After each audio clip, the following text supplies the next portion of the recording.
Yeah, I think the most important thing is to stop trying to sell yourself. Just serve the other person. One of my mentors used to say, you can get anything you want out of life by helping others get what they want out of life. Welcome to Play It by Your Rules, the podcast for those tired of living by somebody else's script and ready to live and lead on their terms. I'm your host, Maggie Rombach, coach, speaker, and strategist. I'm here to spark a little rebel energy and leave you with a sense of possibility. Each episode, I'll talk to leaders, adventurers, experts, and changemakers who found their way. Some loud and bold, others quiet and intentional. You'll walk away with fresh insights, inspiration, and practical tools to chart your next chapter. If you're craving more freedom, flow, and fun, you're in the right place. Let's dive in. Hello and welcome to Play It by Your Rules, my call for mindful rebellion to speak up, find your voice, and find your rules. And today we have another amazing guest. I'm equally excited every time. And today we have Danny with us. And I'll pass you the word right away to introduce yourself. What brings you here? What mission are you on? Well, first of all, thanks for all that you do, Maggie. You're spreading some joy around the world. We need a lot more of you, my friend. I appreciate you. If I was going to write an autobiography, it would probably be called Pivots because I feel like I've already lived 9 lives. 30 years ago, I was a journalist. I covered President Bush Sr. in the 1992 presidential election. I loved my job. I got to meet every editor of every major daily. And one editor offered me the city beat for $16,500 a year. Meanwhile, a friend told me they were hiring teachers in South Central Los Angeles for $25,000 a year. So I became a teacher, Maggie, for the noblest of Obvious reasons. choice. I pay, you got it. And ironically, I fell in love with teaching. I've taught all age levels from preschoolers all the way up to rocket scientists. I can make that claim because I used to teach English as a second language to engineering students at the University of Southern California. And in 2005, my wife and I attended a real estate seminar, which turned out to be a scam, and we lost everything financially. And I could give you the woe is me story, but I'm a positive person. I learned a lot from that experience. First of all, I learned that my wife is my soulmate. I put her through the ringer and she stood right by me. She's a pretty incredible human being. Second of all, I learned that money's not everything because you can lose money just like that. Third, I try not to judge other people, Maggie, because if I was somebody who saw what I had done, I would have said, well, you deserve that. But now I realize unless you know everything about a person, you really don't know anything about a person. Fourth, I became a Christian, which I'm always embarrassed to confess it took a catastrophe. But the more I read my Bible, I realize I'm not the first screw up to find Jesus. And fifth, I didn't want to file bankruptcy. And my accountant said, well, you have to earn this much more money this year. And so I started speaking on the side, and I hit that number right on the number. Well, the next year, Maggie, he gave me a much higher number, and I hit that number right on the number. So in year three, I thought, well, maybe I should set a higher number. And basically, during one of the worst economic downturns in American history, I was able to build up a highly lucrative speaking business, which eventually attracted the attention of some pretty famous people and companies who were asking to coach. They asked me to coach them. And I have to confess, Maggie, I actually really resisted coaching for a long time because you need to know this about me. I'm obsessive compulsive. I will not let you fail. I will be on your back, holding you accountable until you succeed. Well, now that I work primarily with entrepreneurs and executives and business owners, I find that they're highly motivated. They do the work, and it's been some of the most rewarding work that I've ever done. So you can take me down whichever path you choose, my friend. Oh my God, I know where to start, but there's so many places I could start. But let me start with that about the story about good and bad times and your wife. And I've been through I've been through a really rough patch as well in the last 2 years, and not financially, but for different reasons. But I also realized that, that's really when your relationships are tested. And that's when you grow stronger out of it. It's just amazing, isn't it? You really appreciate what really matters. It does, but I'm sorry you're going through that. I was actually speaking at an event, and a couple of the speakers were talking about enjoying the journey. And I guess I was feeling facetious that day, and I got on stage. I said, "You ever notice that the people who say enjoy the journey have already succeeded?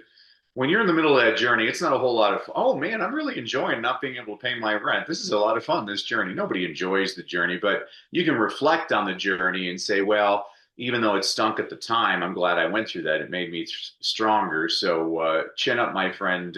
You'll be stronger because of the down times. Oh, and I think I'm out of it now, but it Right. was a rough patch. But similarly, I look back and I go like, that's when you realize who you can really count on. And it's Yeah. beautiful if that's your wife or my partner, it's amazing. Mhm. So I have like two, three things I want to touch on, but let's start there. You said you used to be a teacher and you Mhm. taught like all kind of ages. So what would be the one thing you would love to teach? Let's say teenagers right now, with AI and all of this changing, what would be the one skill you'd love to teach teenagers right now? Yeah, if you want to really grow personally, put down your phone and pick up a book. I think too many people are overwhelmed by social media, and because social media is just designed to kind of be an addiction to get your attention short term, and there's nothing better than spending a really lazy day behind a really good book. So that's what I'd recommend that for all age levels, as a matter of fact. How do you? I'm a total bookie too. I have actually two or three books going at any given time, and that's a mix of fiction, non-fiction. So how do you read? Do you still read old school? Do you read on Kindle? Do you listen? How do you read books? So the answer is yes, all of the above.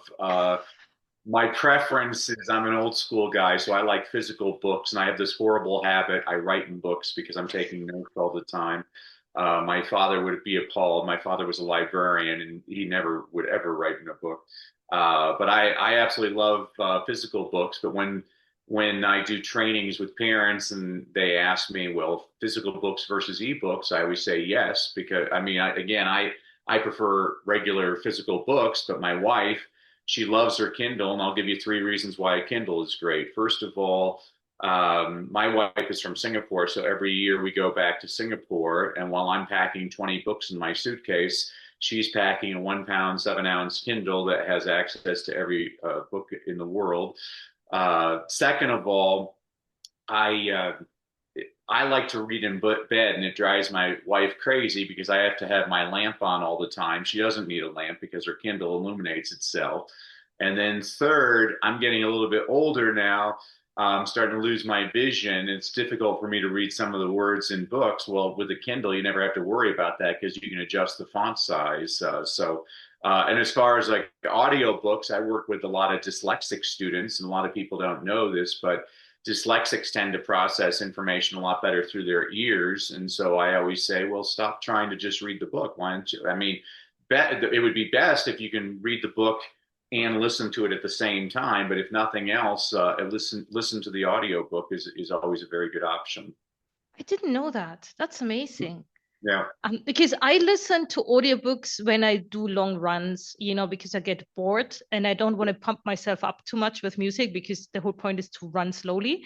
And that's Mhm. why I'm listening to audiobooks. But I didn't know that's great for dyslexia. I remember that. So that's already really eye-opening. The other thing I wanted to pick on, because you're a speaking coach, a speaker, all of that, and I guess speaking is like my new thing. I'm actually Toastmaster now. And for Oh, the great. first year, I'm competing and I'm not allowed to talk about it publicly, but I'm doing really well right now. So let's Good. see how far I can go. So in your speaking, what because you also mentioned you coach leaders, so how important is speaking also, just in everyday work, like in meetings, so who are the people that come to you for your speaking coaching, and what's the most important thing you coach them on, apart from like using the voice properly, but it's more than that, right? Oh, it's definitely a lot more than that. I mean, I believe speaking is the fastest way to grow your business. And if there's one mistake I see most people make is they brag all the time. And the first strategy I share with people is stop sharing your successes, start sharing your failures, because not everybody in your audience has succeeded, but they've all failed. And the more you share your own failures, the more your audience is going to see themselves in you. And that's ultimately what you're trying to do in any presentation is connect with your audience, whether you're speaking to a large group of people, a small group of people, or one-on-one is how can I connect with this person and make them feel like in the I'm a former teacher, so everything I do either rhymes or it's alliterative. And so I take people through what I call the 5 C's process. So the 5 C's of a well-crafted presentation are before you write one word of your speech, you have to have clarity. You have to be able to ask yourself, who is your audience and what is the problem that you solve? Once you're able to clearly understand the answers to both of those questions, then we get into putting together your presentation, which first of all, you have to connect with your audience. You have to teach meaningful content that serves them. You have to have one clear call to action and finally have an emotional close that gets them stampeding to work with you. So when you're connecting with a person, again, former teacher, everything I do rhymes or it's alliterative. And so in the first 5 minutes of your presentation, I say you have to rap. So rap stands for you have to show you're relatable, you have to demonstrate your authority, and you have to share your purpose. So relatable. Oh, I am just like you. I have had that exact same problem, authority, and I solved that problem, purpose. And now I'm on a mission to help people just like you so you don't have to suffer the way that I have suffered. If you can do all three of those things in the first 5 minutes of your presentation, you're going to have a much higher conversion rate. And that's all that I care about. When people come up to me and say, hey, Danny, I got a standing ovation, I'm like, wonderful. Or they'll say, Danny, people think I'm a really good speaker. I'm like, that's great. The only way I evaluate your effectiveness on your presentation is how many people in your audience decide to take the next step with you. Now, that can be an unpaid next step, like subscribe to my podcast or vote for me. More typically with my clients, it's a paid offer like purchase my product or invest in my coaching program.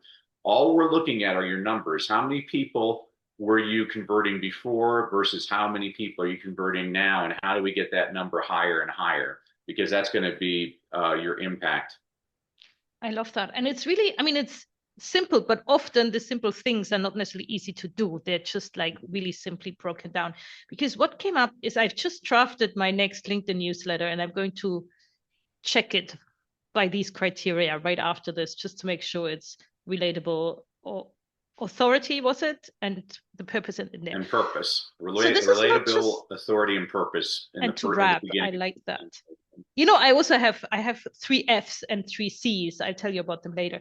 But that's not only about speaking or presentations, right? I mean, you could use that anywhere. So I know that many of my listeners, they're going also through career changes. They might be interviewing.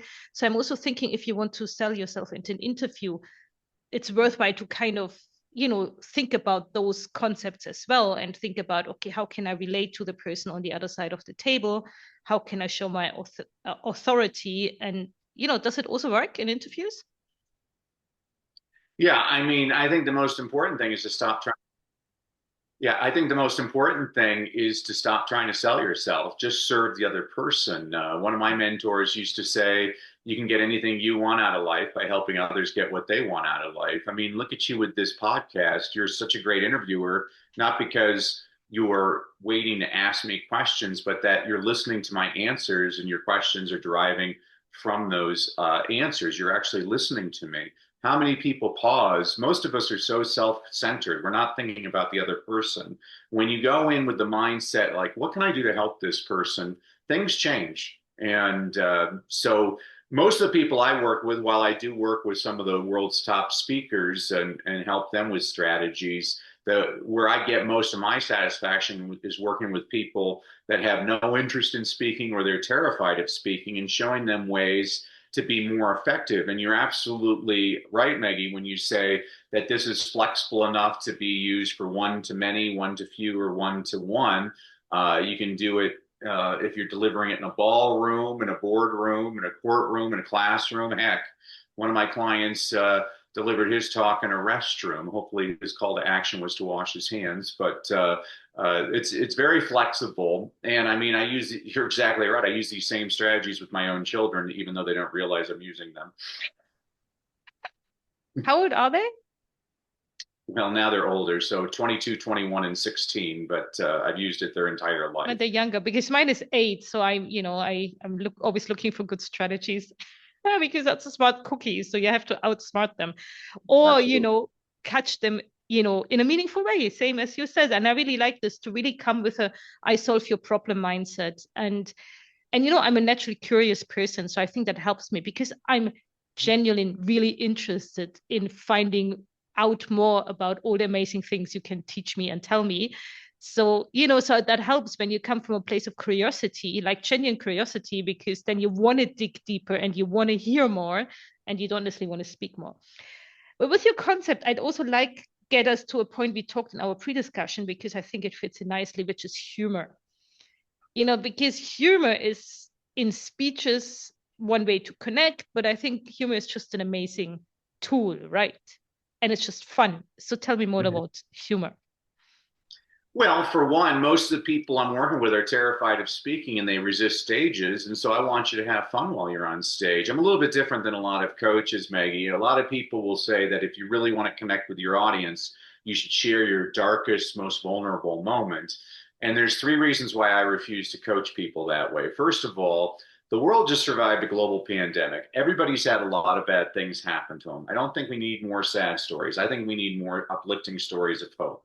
Second of all, I'm coaching people how to create what I call a well-crafted story. Politicians would call this a stump speech. I've heard some people call it a signature talk. You can call it peanut butter and jelly. It doesn't matter what you call it. This is a presentation that you're going to deliver again and again. It's going to become so natural and ingrained in you. It's like the Lord's Prayer or your national anthem. You don't have to think about it. You'll be able to deliver it all the time. Well, do you really want to talk about the worst moment of your life again and again? I mean, I have a friend, his daughter was killed in a school shooting. He's delivered that speech over 1,000 times. I have no idea how he does that. I couldn't talk about the worst day of my life again and again. And third, and this is where people get angry with me, I have one basic objective when I'm on stage. I want you to leave feeling better than when you came in. I want you laughing, smiling, happy. I think there's something admirable about that as a basic objective. I believe the people that tell the same sad story again and again, by the 20th time they're telling it, now those are crocodile tears and now they're being manipulative. And I'm not saying it's not an effective strategy for sales. It's actually a very effective sales strategy. But I, for one, don't want to have to manipulate my audience, to get them to do something. I definitely don't want to have to take a shower once I get off stage because I've been manipulative. There's ethical ways to get people to want to do business with you. And of all movies, I'm going to quote the movie Monsters Inc. If you watch the movie Monsters Inc., Of the course. big lesson in that is that laughter is actually much more powerful than scaring people and giving them sob stories. So I'm a big believer in the power of humor. It's just, and I think we need a lot more of it in the world because I was watching this horrible show on TV last week called The News, and it totally depressed me. And I just thought to myself, people don't need to hear that. People need to hear about positive things. And if you can do that, all the more power to you. Absolutely. I totally agree. I think people need to hear stories of resilience. And, I think you can tell stories of resilience. We probably have a sad moment. Like my 8-year-old, he keeps on telling me, Mommy, tell me a story with like, it starts happy, then there's a sad moment, and then it's happy again. And, Yeah, you have to listen more to the 8-year-olds because they're really wise in their own way. So I think you can bring humor to a serious topic, but to go into the pain all the I don't even know how people do that, because as you say, you relive those horrible moments over and over and over again, and that's, I guess, it's also not really healthy for yourself, or at least, sure, I wouldn't feel particularly great doing that. So that's cool. All of that might actually quite nicely fit with my 3 F's. So the ones I'm talking about ultimately in my coaching, where I want to take people, is to more freedom, flow, and fun. And good. this is me talking to leaders and high performers, because what I noticed is, business can be so serious. And I think we need lightness back. And I'm not saying to take everything lightly, but you can work on a serious piece of work or project or whatever it is, but you can still every so often have a twinkle in the eye and have some fun doing it. And I'd love to bring that back to the business world because I think that's needed. Good for you. I agree. So tell me more. I mean, I'm trying to, we already touched on so much and there's so many part to your story. So what is some bit we haven't talked about yet that you feel burning? And let me rephrase that. So my listeners, they tend to be, let's say, high achievers in Mhm. midlife. And the analogy I use is Everest Base Camp. Yeah, you reach the Everest Base Camp, that's pretty high up. Not everybody reaches that level.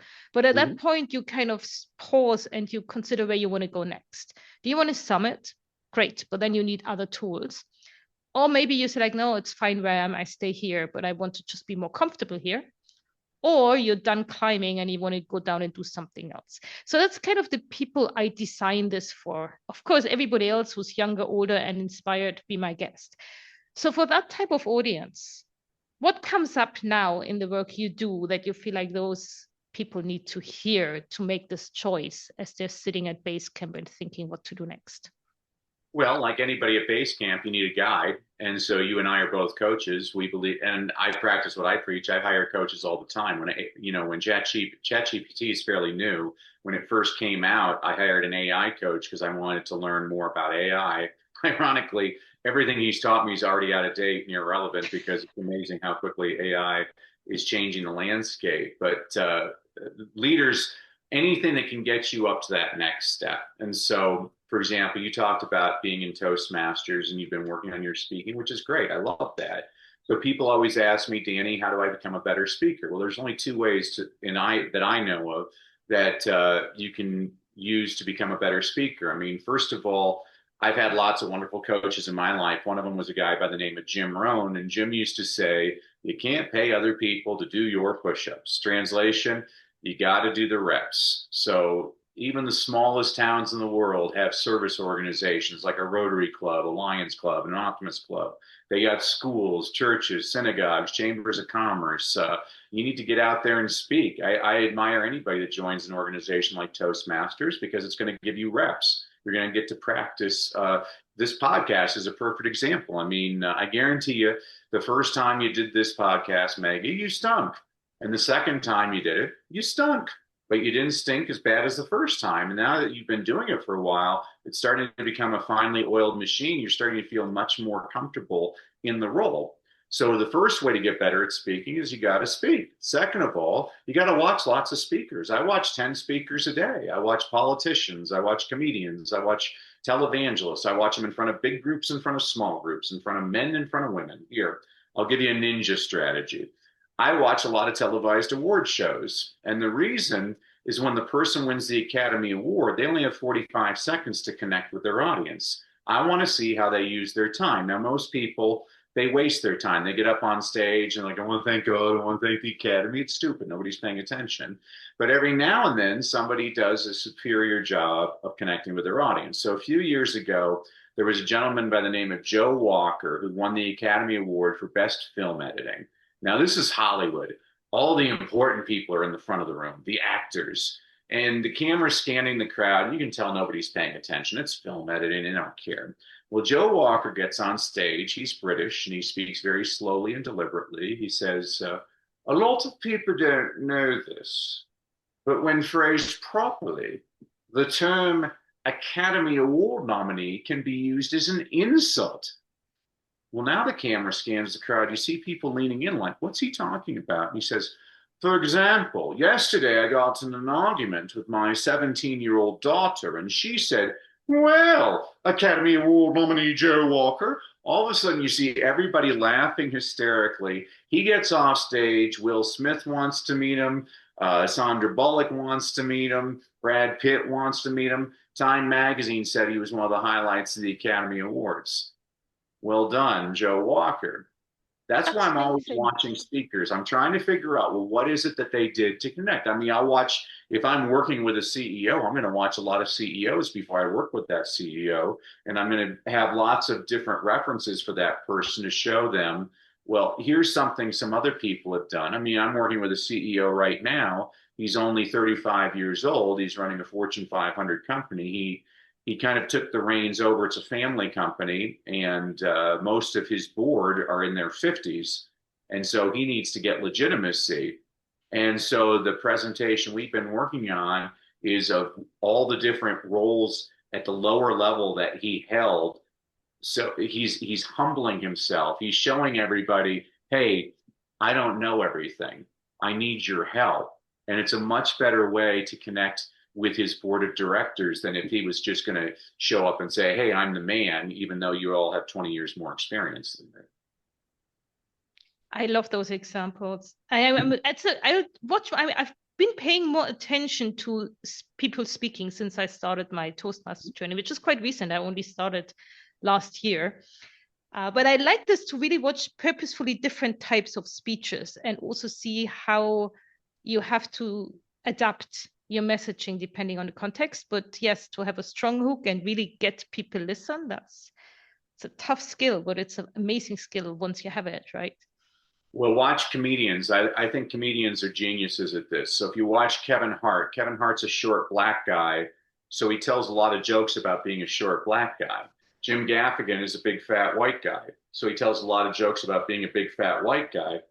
What they've done, and it's genius, is they've identified what they consider their weakness, and by poking fun at it, they make it into a strength. So I did not work with either President Biden or with President Trump, but if I was advising President Biden, I would have said, well, make fun of your age. Mm. Because if he would sit there and say, I can't remember anything, I'm so old, what it's going to do is it's going to get people to laugh. And so whenever somebody talks about his age, they're going to say, oh, but he's old.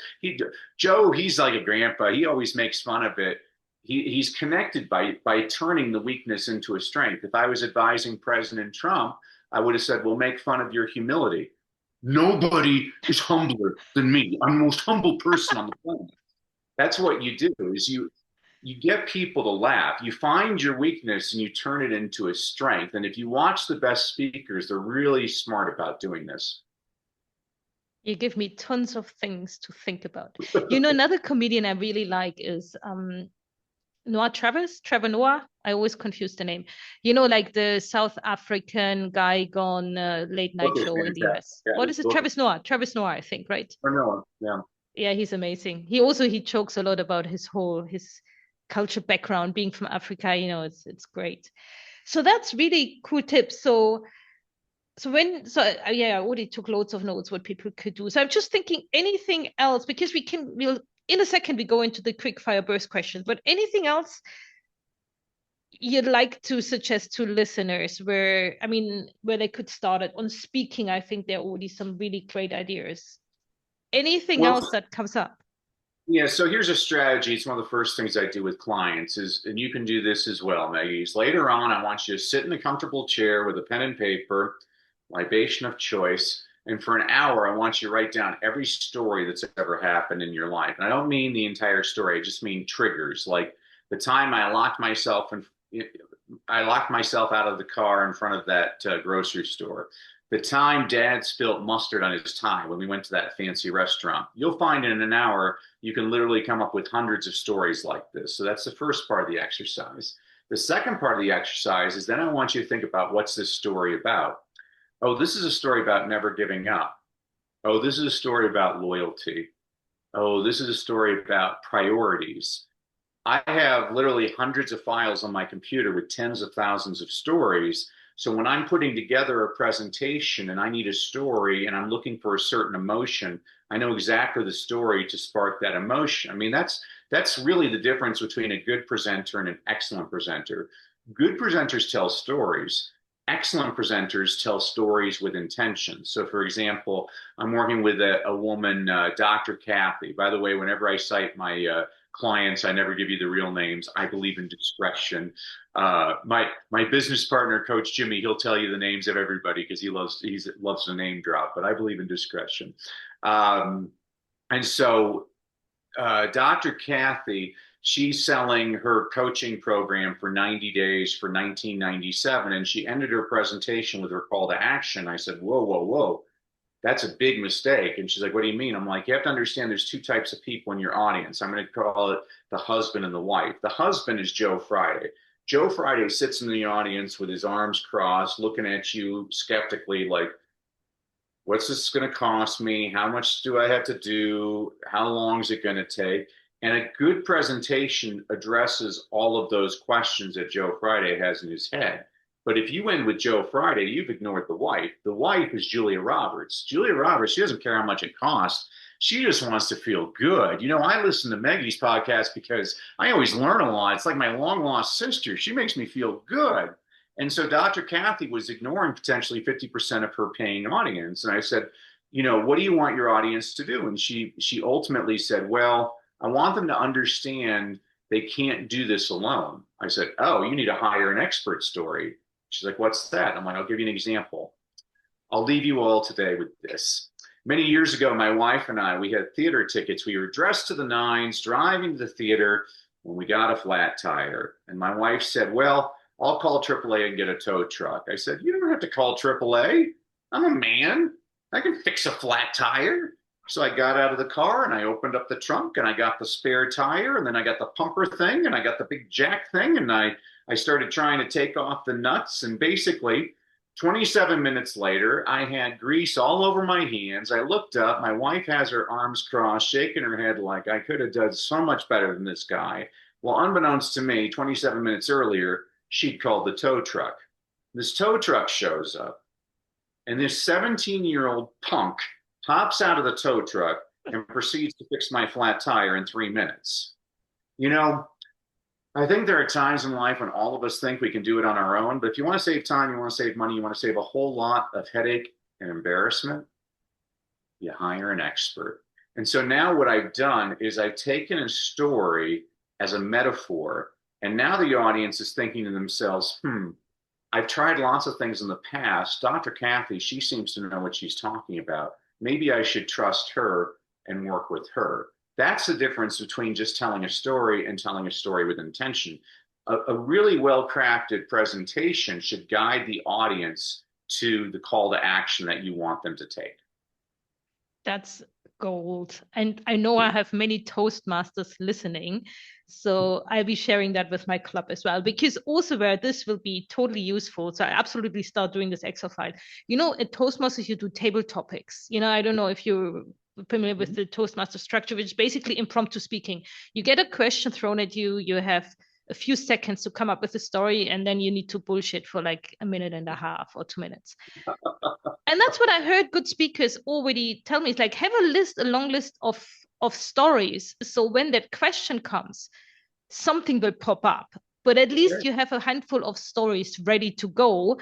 Because if you start digging in a 5 seconds, you know, chances are you don't find in that time. But if you already have this library of ideas, chances are they'll come up quicker. Well, and the thing is, Maggie, most people make the mistake of thinking they're not interesting. And that's a huge mistake because most people don't realize it's the ordinary that's extraordinary. So, for example, I'm working with a client right now from Saudi Arabia, and the guy has climbed the highest peak on all 7 continents. He swam with sharks in Madagascar. He did the Iditarod in Alaska. And I look at him, I'm like, nobody can relate to you. Nobody in your audience has climbed Mount Everest, but I guarantee you, everybody in your audience peed their pants when they were 6 years old. That's a good story. So people don't understand it's the everyday stories. Those are the ones that's why comedians, the most effective comedians, they're connecting by telling you about things that you experience in your own life where you're like, aha, you start nodding. Yeah, I've had that happen to me as well. Oh yeah. My wife and I, we always argue about which way to put the toilet paper on the roll. Should it be up, over, or under? And we've had that silly argument. Those are connection stories. So I love that. I'm a big believer in Toastmasters and any kind of organization that's going to get a group of people out there to practice and to encourage one another. So I kudos to you and to Toastmasters. Cool, thanks. Look, are you ready to go for the quick fire burst questions? We'll go for it. Let's see if I can practice what I preach. And you know the drill. You know, I'll throw 7 questions at you. I challenge you to answer with one word. I mean, 1 word, 2 words, one idea, you know, concisely. All right, concisely. Let's go. One belief you had to drop to live your way.